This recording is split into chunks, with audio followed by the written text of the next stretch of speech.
কোনটা এটা কালা এটা লাল করে কোনটা মাছ কালা আর এটা কি ঘুরে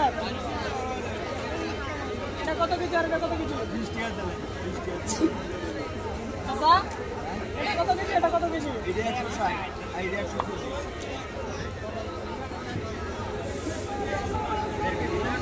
ভালোই তো দরদাম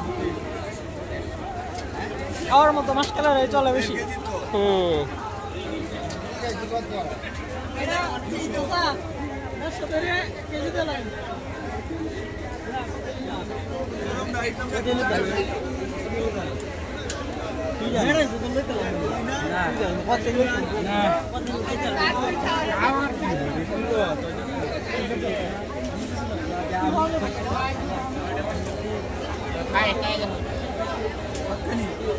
কেজি